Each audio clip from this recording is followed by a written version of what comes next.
ghosts, hauntings, and poltergeists. I've not only experienced these things, I do believe in them.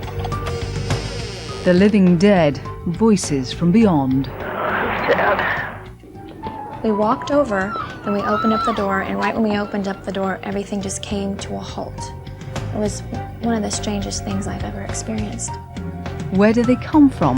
What do they want? Most ghosts don't realize that they have passed on. And that's why I believe that they're here, kind of reliving their last moments on Earth. Are they real or are they imaginary? I think of it like being a TV screen. I think I can pick up channels. The techniques, the technology. The high-tech search for the supernatural. Real ghost hunters.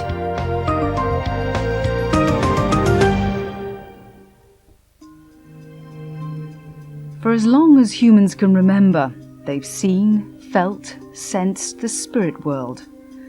There were strange forms, bizarre sounds, overpowering smells, and unexplained movements. In response, academics, scientists, and enthusiasts searched for tools and technology that would verify their senses.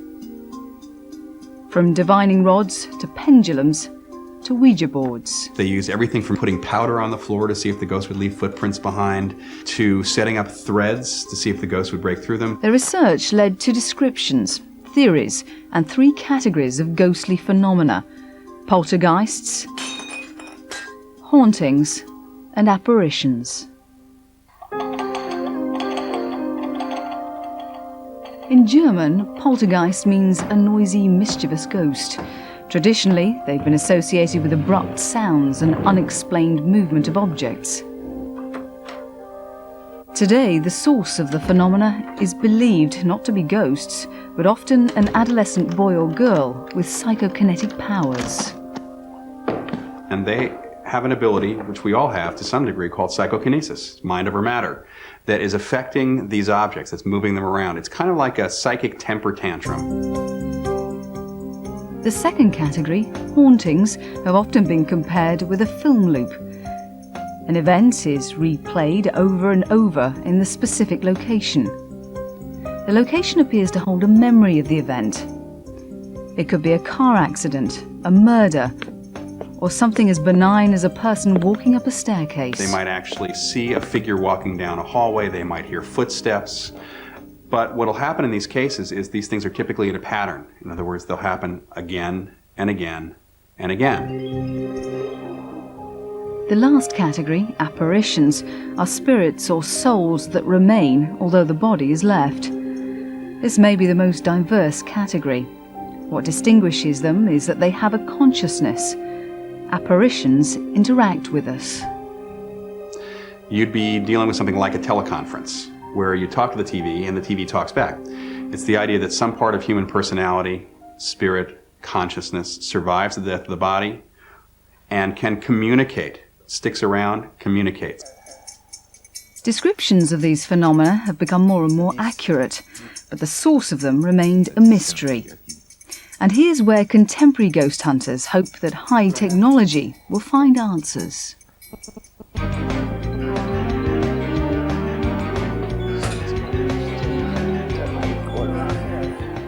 If there's one group in America that's pioneered ghost hunting and the use of high technology, it's the Midwest-based Ghost Research Society.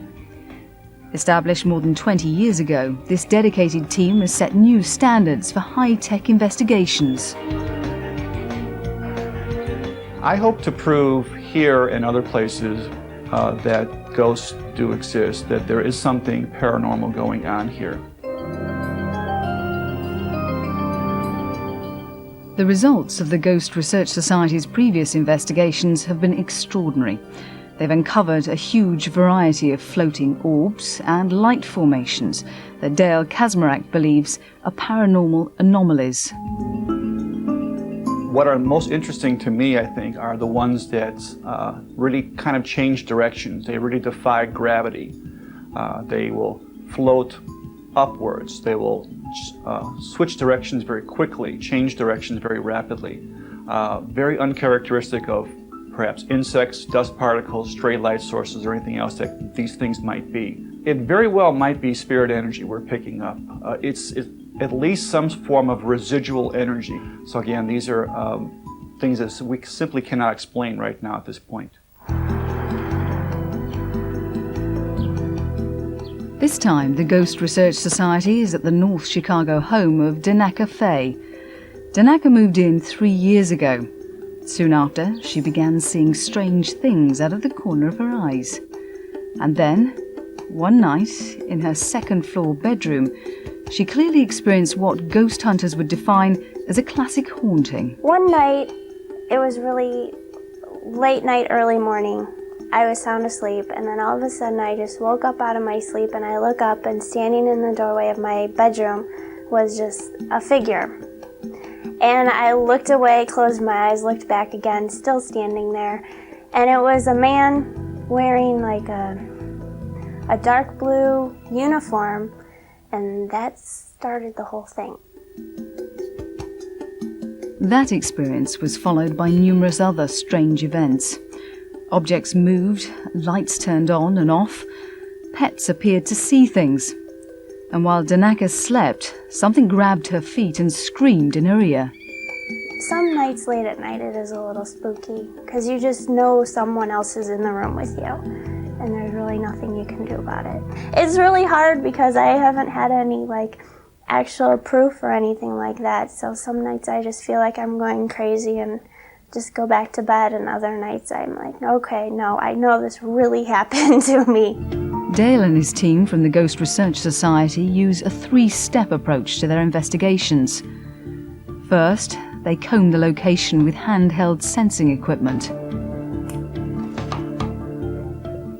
They use a negative ion detector to test for static electricity.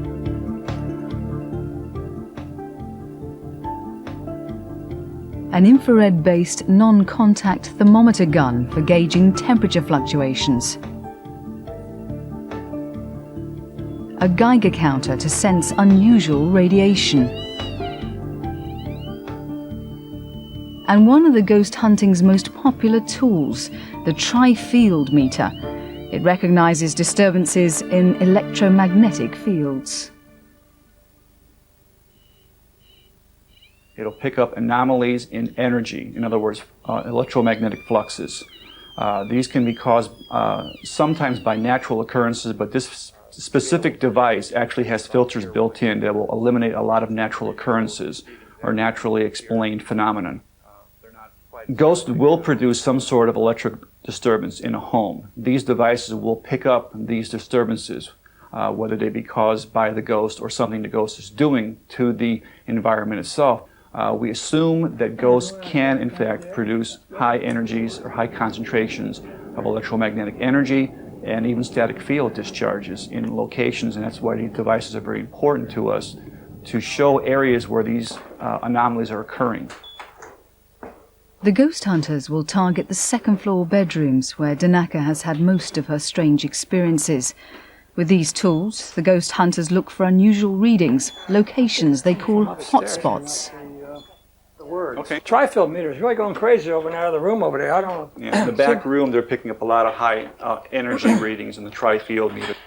Once we close off the entire upstairs, I mean, there should be not any noise except maybe a plane going overhead or maybe a car going by or something. But if we hear other things, you know, it's very sensitive. You can see it is picking up the sound of them walking up and down the stairs and so forth. So it's very sensitive. The team then targets their array of sensors on these areas. Most important of all, they focus infrared-based night shot cameras on these hotspots. Infrared has always been some area of the spectrum which has always fascinated me because of the use of infrared film. We use 35mm cameras, sometimes using infrared film, and ghosts for some reason always seem to be in an infrared spectrum. We've gotten a lot of interesting photographs of spirits using infrared film.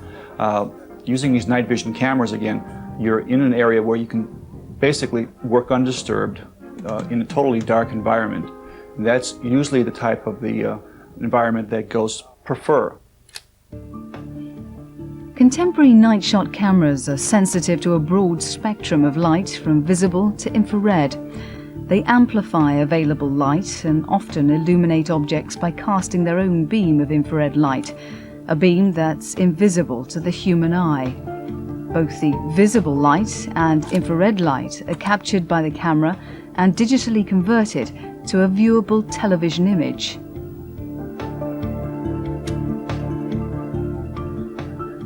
With their equipment in place, Dale and his team wire everything to a bank of monitors and a computer on the ground floor in the kitchen. To lessen electrical interference, they turn off the fans, the air conditioner, all the upstairs lights, and watch and listen for unusual activity. Are we ready, Dale? Yep. On this night, the temperature is a hot and muggy 85 degrees. The team could wait hours for nothing. They never know. After 50 minutes, there's still no activity.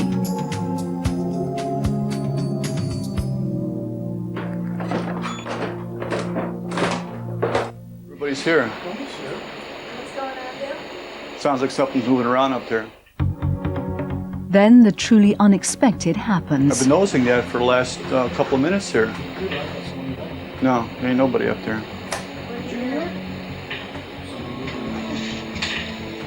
You hear it right there, you can hear it shuffling. Yeah. Well, I don't know. Can you see that blind? You hear that? Yeah, hear that? There's nothing moving. There's no one up there, huh? There's nothing moving. The blinds are not moving. While everyone was focusing on the monitors looking for orbs, they've heard some unusual sounds. Sounds that are growing louder and louder. What's that? I don't know. Yeah, that's what I said. That's not normal noise. Where's the dog? The dog's down here. The cat, where's the cat? Did you turn the tuning down? Oh, you hear that? Yeah, I heard it. And that's definitely upstairs. That's not outside. It's too close. That sounds like it's right in the same room with Yeah, the it does. same room with the FM transmitter. That would be the north bedroom. Someone's walking around up there, Yeah, moving things around. Look at that. You can see it on scope. right. Dale and his team are clearly recording sounds of footsteps. Dale sends 2 team members upstairs to look for an explanation. You hear anything up there? While the team members move around upstairs, Dale can compare the sounds of their footsteps with the ghostly sounds they just recorded. Walk around that room a little bit and shuffle your feet a little bit. Is that what it sounded like? Yeah. Sounds very similar. Upstairs, the searchers found no explanation for the sounds. A window in the room had been open, but there are no metal blinds there that could have caused the sound. Then, the orbs appear. We just saw our first, looked like a glowy ball or globe of some kind in the number 2 camera, which is stationed across from the washroom. It was on the floor, fairly short-lived, only a few seconds, but similar to ones we've seen in the past. Over the next 45 minutes, 5 other orbs glide through the screen. We just got another hit just right there too. This one comes from right to left, down. She comes in the room and goes straight down to her right side. This one goes up her leg. This one kind of floats up in this direction very slowly. There went one right there. Saw it? Yeah. And that was in the... Pretty bright one too. 8 hours later, Dale Kazmarek and the Ghost Research Society team have completed their investigation. The results are in, and the findings are extremely unusual. Well, we found a lot of interesting things on the videotape, including strange lights and objects that floated through the screen. We also heard some strange sounds upstairs, including shuffling of feet, what appeared to be movements of objects or something. We heard like crashes and different types of sounds indicating there's something going on upstairs. I would assume that they may all be related in some way, that there may still be something here paranormally in the form of a spirit or a ghost. Over the coming months, the Ghost Research Society will continue to investigate Danaka Faye's home. They'll look for a source for those sounds and these strange images. And that's okay with Danaka Faye. She's glad to have confirmation that what she's been experiencing is real, and surprisingly undisturbed at the thought of continuing to share her home with one or more ghosts. No, the ghost doesn't need to go away. He can stay. He doesn't do anything, no harm, so as far as I'm concerned, I can live like this. In association with Scream 3.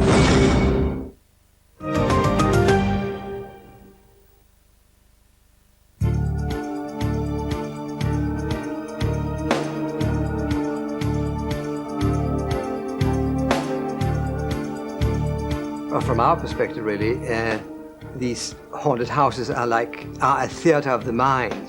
That is, unconscious mental states are now out in the open. For some ghost hunters, paranormal phenomena are external, outside forces caused by life after death. Dr. William Roll, a professor of parapsychology, and Andrew Nichols, director of the Florida Society for Parapsychological Research, have another explanation. They believe ghosts and ghostly phenomena are the projections of sensitive minds living in unique environments. It's like dreams that are coming out in the open. Instead of being internal dream images, now they're out. And it went like that, as if somebody was behind it pushing it, like if there was a resistance or something, and then it just scooted. The perfect case in point is the incredible story of Doretta Johnson. Since 1987, when she moved into this Madison, Indiana home, Doretta and her family have been frequently threatened by poltergeists and apparitions.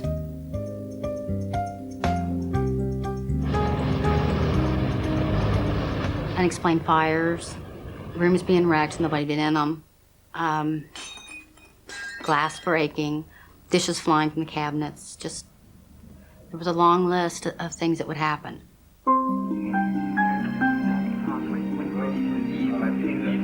After months of searching for explanations, Doretta sought the help of Dr. Roll. He got to know Doretta, he got to know the house. Now Dr. Nichols has joined the investigation. You mentioned that there were poltergeist-type effects in this room. Objects would move. You had dishes that would come out. Which cabinets were they? Mostly this one. I see. And would they break when they came out? Stuff would break. One situation, we had people over and we were standing talking and they were getting ready to leave, and the cabinet doors flew open, and I had bread in there, which I always have bread, and the bag of bread opened and bread just started flying out. And I got really irritated and kind of told it to stop. And when I yelled, because I was in the period of, it's like a child, and I yelled stop, and when I did, it was just weird because it stopped and then just fell, as if it had been ordered to stop. How far away from the cabinet would these things fall? Were they falling, or did they have... No, they were like projecting out, Yeah, they were actually flying out of the bag. Even more frightening than these bizarre poltergeist events are Doretta's terrifying visions. One of them occurred while taking a shower. As the water hit her face and neck, she smelled something putrid, fumes of something dead and decaying. Doretta then looked up, but instead of seeing her bathroom ceiling, she saw the sky. And then I smelled earth, just dirt. And I looked around, and I wasn't in the shower anymore. I was in a hole. I think I was in a grave. So, I mean, there was some electrical charge going on, but finally I almost fell out of the shower. And when I did, and I grabbed the towel, I looked down, there was blood on my legs. And there was claw marks on my legs. And they weren't painful, but they were there and they were deep. And they were on my ankles and parts of my legs. Ron saw it. Her husband Ron ran into the bathroom, threw back the shower curtain and pulled Doretta from the tub. There was blood oozing from her ankles. And they were pretty good little cuts, you know. It was like, just like somebody took their hands and just took fingernails or just dug right in, and she was bleeding pretty good. I didn't know what to think when I saw that. It was, you know, I know all she had in there was wash rag, soap, and towel, basically. She didn't have anything else, really. Shampoo bottle. There was no razor, no scissors, no nothing. Despite all of these experiences, Ron resisted believing anything unusual was happening. Then one day, Ron saw for himself when a psychic visited their home. The psychic asked to use their restroom. Suspicious of a trick, Ron followed him and waited in the hallway. So I kind of stood there in the hallway and watched, and there was a shadow that stepped out of the wall and stood there in front of me, maybe 6 foot tall, totally dark. You couldn't see through it, but it looked like the torso of a man standing there. And he stood there maybe just a few seconds, but it seemed to, forever. And he just took a step back into the wall, and I couldn't speak. I was trying to get Doretta. She had done seen it too. My reaction was total elation. I yelled and jumped up and down because finally he saw something. So what's causing this unusual activity? Both Dr. Roll and Dr. Nichols believe it's a combination of two unique factors: Doretta's sensitive mind and the exceptional electro and geomagnetic properties of Doretta's home, a home situated above an underground water stream and below the intersection of 3 sets of electrical power lines. Our hypothesis is that the experiences that have been had in the house by Doretta and other members of the family really essentially is due to the, or is triggered by these fields.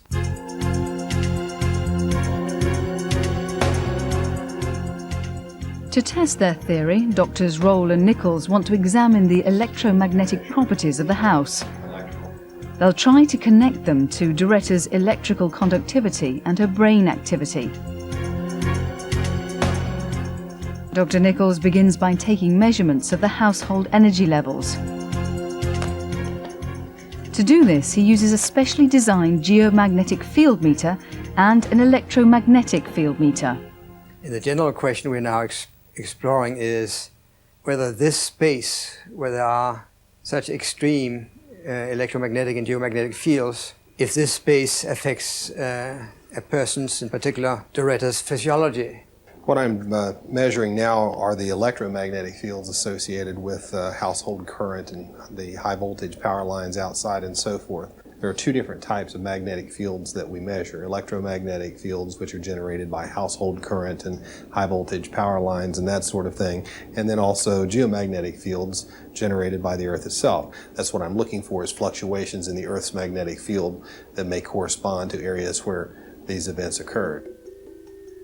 What Dr. Nichols discovers is significant. A typical home's electromagnetic field level is 2 to 10 milligauss. Doretta's is 130 milligauss. A normal home's geomagnetic field level is 50 milligauss.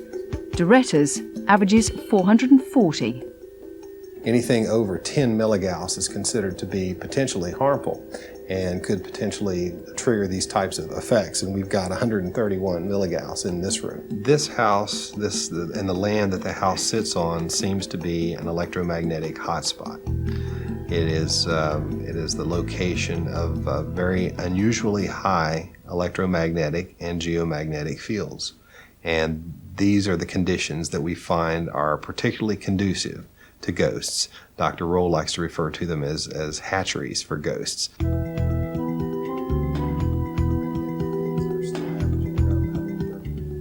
After measuring the electric and geomagnetic fields, Dr. Nichols progresses to Doretta's electrical conductivity. He attaches a sensor to her finger to measure Doretta's GSR, or galvanic skin response.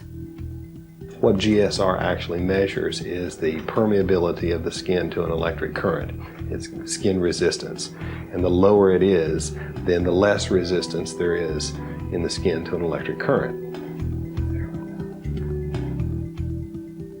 Then, to examine Doretta's brain activity, he attaches electrodes that connect her to an electroencephalogram, a device which measures brain waves. They'll pay particular attention to her alpha waves, brain waves associated with psychokinetic powers. 240? Yeah. Doctors Roll and Nichols asked Doretta to place herself in a state of deep relaxation. Then, They wait and watch the computer monitor. This is a standard EEG graph, and this is a spectrogram of her brain waves showing the bars in the frequency ranges that she's producing predominantly. As she relaxes more, she's starting to produce more down the lower end of the spectrum, which is the alpha, so more of a relaxed meditative state. 20 minutes later, the doctors gather the data. They find surprising and perhaps revealing results. A typical galvanic skin response is as much as 175. A relaxed person has a GSR of 80. Doretta's is 0. I've never seen a human being that has a 0 GSR before, which means that you are a very, very good conductor. It may indeed be the key to her ability to focus these energies, channel these energies, because she's able to conduct electric fields through her body with virtually no resistance. Also remarkable is Doretta's brain activity. The EEG has shown that Doretta has an exceptional ability to place herself into a relaxed state of mind. She maintained a percentage of alpha that was much higher here, over 50% of the entire time that she was hooked up. She was in the alpha state. She was able to enter an altered state of consciousness very rapidly, which is indicative of the type of brain configuration that we find in people who are psychically sensitive. The results suggest that there's a unique relationship between Doretta and her home, that her sensitive mind may be amplified by the unique properties of her environment, that Doretta may be actually projecting these bizarre events. We can speculate that these fields bring on these states in the occupants, in particular in Doretta, and perhaps in this way facilitate her unusual experiences, her unusual access to the unconscious. If someone said to me, you can go back to your old life and be the person you were, none of that would have ever happened to you. It could have just been a normal life, but you would be the person you were. Would you do it? I would live it all over again. I would go through every horrifying thing that ever happened. Not for my family. I would never want my family to go through it again. But for me, it was worth everything. I'm happier than I ever thought possible. And that came from the bad. I mean, sometimes you gotta walk a dark road to get to the light.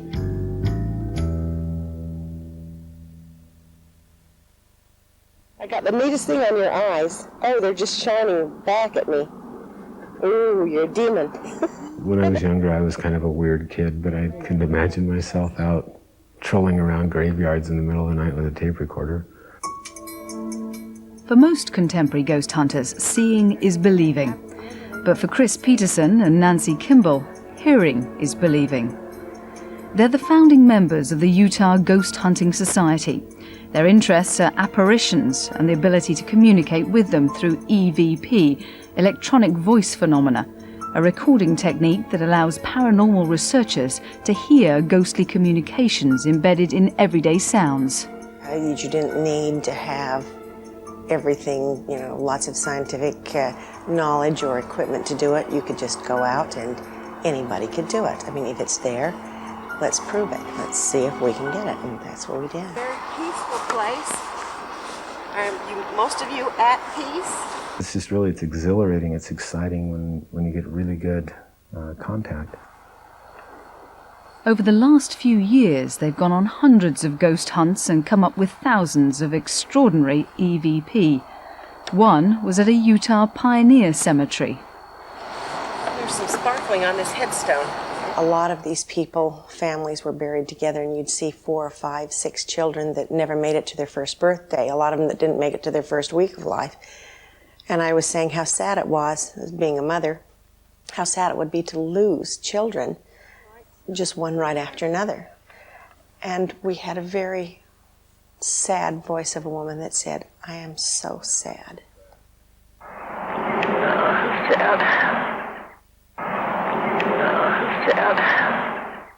At another cemetery, they spoke to a reluctant spirit that was looking for the headstone. Just as I'd said, oh, come on now. We're not going to hurt you.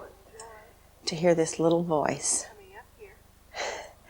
It's just amazing to hear that there is somebody still around looking for something here in this life. We'd love to tell you stories. I'd love to find me stone. We'd love to tell you stories. And the interesting thing was, at that time, they were changing all of the headstones from the upright headstones to the ones that were on the ground, because it's easier to mow the lawns. So obviously this poor soul had missed his stone. Didn't know where it was. We'd love to tell you stories. Another time they met a spirit with a sense of humour. We had taken some people out that was doing an interview with us and wanted to go out, and a policeman stopped by the cars and started with his light. And we get this woman's voice that said, "Busted." So apparently they realized that there are police around. Busted, busted. She just said, "Busted." Busted, busted. And sometimes the spirits were threatening. We hear all different kinds of things.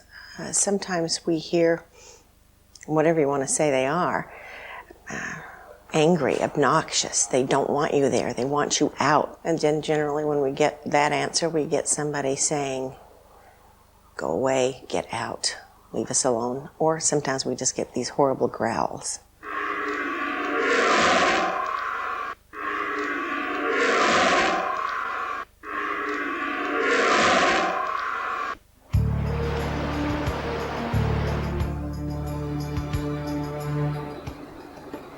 Tonight, Chris and Nancy have a new challenge before them.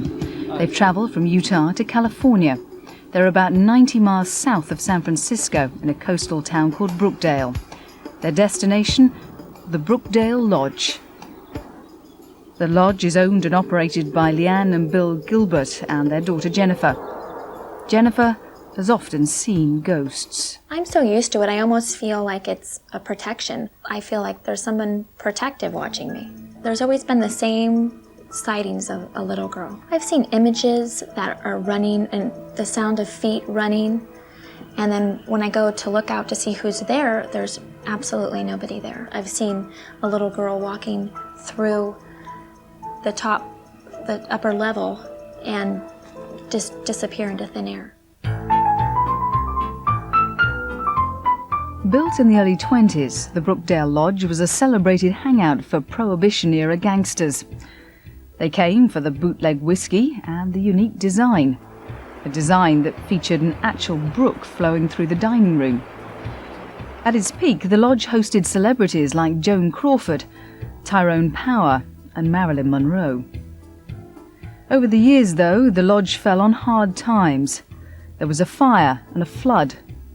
In 1984, it closed. In 1990, the Gilberts, along with their daughter Jennifer, purchased it. They knew about the lodge's ghostly history, especially the stories of a little girl ghost named Sarah who drowned in the brook. They also heard reports of a ghost in the pool area. A lifeguard confirmed the stories. And she was inside the pool, and I guess she was closing up, and she heard a big splash. She looked all on the bottom of the pool. She thought maybe someone was at the bottom. There was nobody there. There was ripples in the pool. Something had definitely dove in. She was pretty shook up about it, and she came down here and we kind of laughed it off and said, "Oh, it's just one of the ghosts. You just have to get used to it."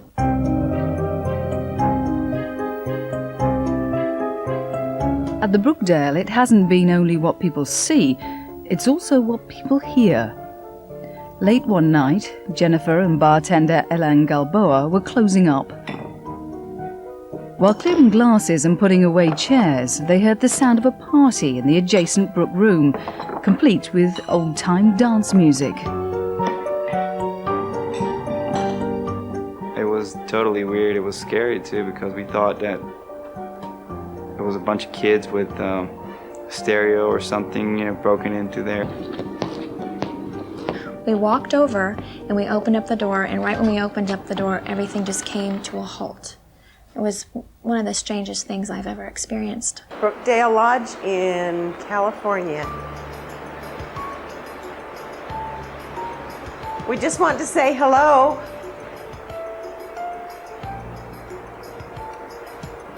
Is there anyone that would like to speak to us? Is there more than one person here? Can we invite you to speak with us tonight?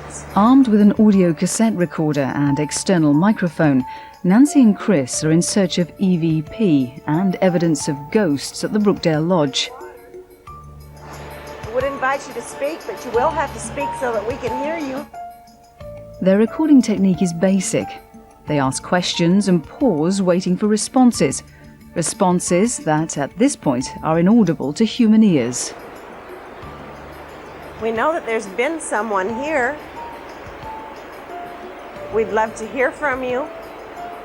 Can you give us a name? Can you tell us why you're still here?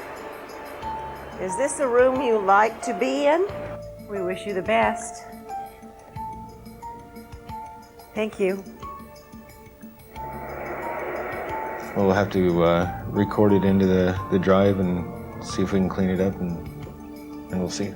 Okay, let's do it.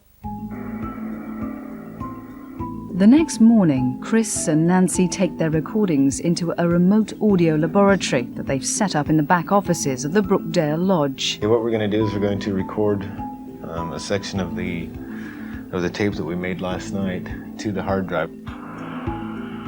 They load their recordings into the computer, looking for what is known as ELF, extremely low frequency voice recordings.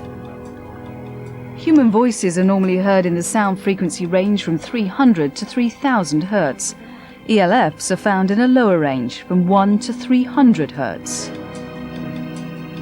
That's a physical impossibility for the human voice. It's not somebody walking around off camera calling things out. With the aid of audio editing software, Chris searches the tape for sounds in the ELF range, sound that might be voices. Once he finds a section, he uses the computer sound editor to filter, amplify, compress, and stretch the sound. It's EVP 12.81 Hertz. Ah, great. That's too low to be a human voice. We got it. This part right here is probably the sound of the river that's here. Okay, what we're actually looking at on this scale is the highlighted section right here. So this is the very first part, and as you go through, you have the rest of the sound bite right here. It sounds like a little girl's voice.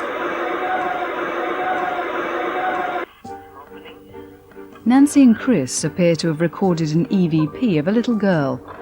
Could it be the voice of Sarah? But this is only the beginning. 3 weeks later, Nancy and Chris complete their analysis of the Brookdale Lodge. They post a dozen new EVPs on their website, including a strange howl. A man's voice saying, "Come over here," and a woman's voice saying, "Help me."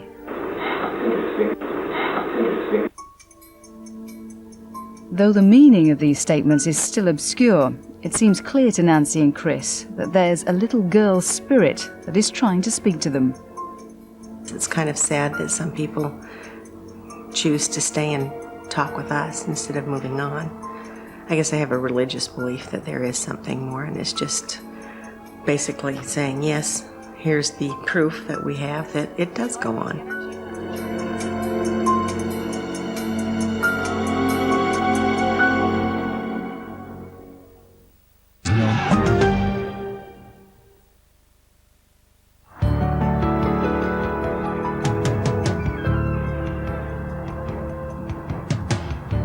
One of the ladies had a child with her, a little boy who was 3 years old, and he broke away from his mother and ran out into the hall, started up the stairway. By the time she caught up with him, he was already coming back down. He said, "I don't want to go up the stairs, there's a ghost up there." It would be like someone broke the bottle, and it would go on all day, and I was picking things up on my desk, trying to find out where it was coming from. I was concentrating on shelving books. I had longer hair then, and I was wearing long dangly beaded earrings, and I felt someone come up and pull my hair back. And I thought, oh, they're looking at my pretty new earrings, and so I turned to see who it was, and there wasn't anybody there. They call her the Lady in Grey, and for more than 60 years now she's been haunting Evansville, Indiana's Willard Library. The first sighting was in 1937, when a night cleaner was in the basement firing up the furnace. One night he went through into the unlocked portion to stoke the furnace at about 3 o'clock in the morning, and he dropped his flashlight, raised up after he dropped the flashlight, and he saw this form in gray veil, long gray dress, and it just melted away before his eyes. Also, the ghost has often been sensed in the children's room. Librarian Ann Wells remembers her first encounter with the Lady in Grey on Halloween Day in 1990. Noticed a fragrance, a strong smoky fragrance, something like incense. And when I would step 2 steps away, it would be completely gone. And then I'd come back to that area and it'd be very strong. And it didn't dissipate slowly, like an aroma does that lingers. This was like turning a light on or off.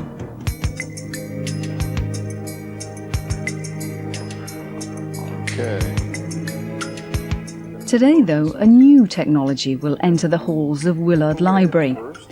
Paranormal investigators hope to prove haunted locations like the Willard Library have a unique electromagnetic signature. A signature that haunted locations everywhere may share. Okay, yeah, are they all hooked up? Paranormal investigator Tim Hart heads the team working with an experimental technology called MESA. The purpose of MESA is to look at electromagnetic fields, the whole electromagnetic spectrum, and see if there are differences from haunted places to non-haunted places. MESA stands for Multi-Energy Sensor Array. Using 8 different sensors, it measures light from infrared to ultraviolet. It measures vibrations and electromagnetic fields and static electromagnetic fields. At the Willard Library, Tim and his team plan to target 2 areas where the Lady in Grey has been seen most often. The first is the children's reading room, and the second is the basement hallway, near where the furnace used to stand. I would say the one hypothesis I do have is that at haunted places, there are rapid, sometimes wild fluctuations. Soon, MESA has recorded its data. Tim and crew prepare to print the charts. Sensor type for channel 1. Which was that? IR. That was infrared? Infrared. Okay. 2. Okay. What was the pull-up for channel 1? The IR sensor for basement? Basement hall or storage pit? Basement. Basement hall. Basement hall? Yeah. They're both on 100. Okay, so I want 100K. His first few reports are unexceptional. There is some changes, but I wouldn't say they're real drastic. That's kind of normal. Oh, wow. Wow, look at that one. Then, on the north-south electromagnetic sensor, they get some extraordinary data. Yeah, and this one, which looks very interesting to me. Whoa. A lot different. That one's... That's really super interesting. Let's see. Because that, there's... It goes to like -4 or -3 up to... That would have taken It goes from 4 and then down to -3. That one's kind of interesting. The earmark of something that's a legitimate fluctuation in the magnetic field is when it's both sides of the axis, when it's not drifting one way or the other. When it goes up and then down negative as well. That's what we're seeing here, and that occurred at 0.1 hour, which is about 6 or 7 minutes.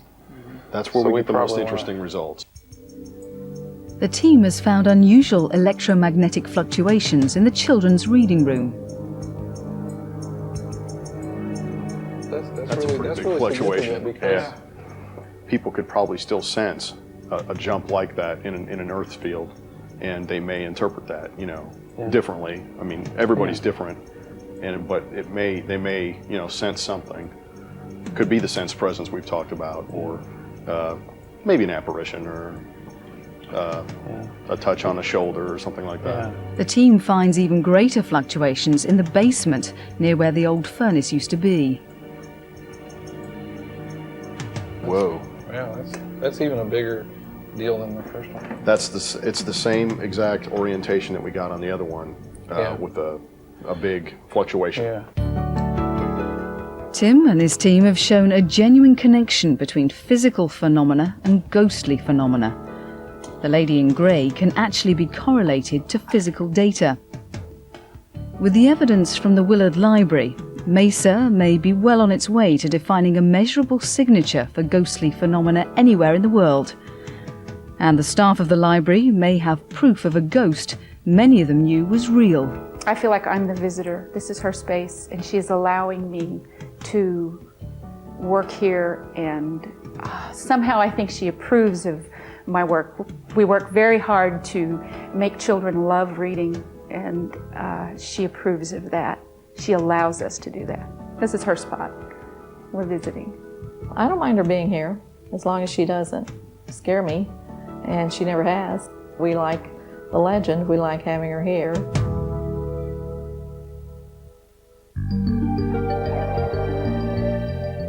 Are ghosts truly the spirits of people who once walked the earth?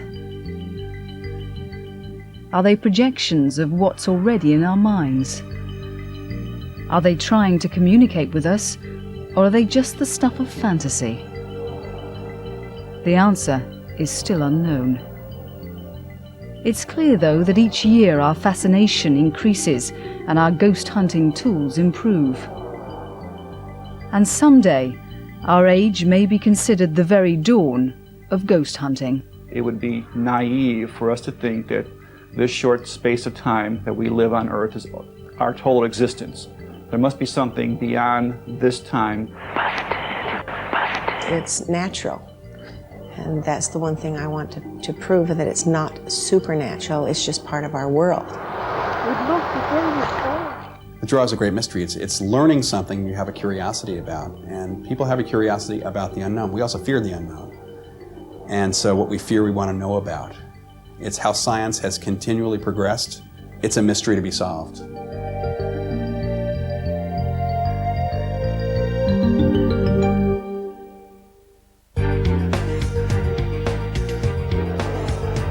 So, perhaps ghosts aren't just baddies trying to pull the wool over the eyes of Jess, Shaggy and Scooby. Fright Night continues with 2 more movies in a mo. Details on the first one. And then at 11:20 we have Amityville raising its haunted house again.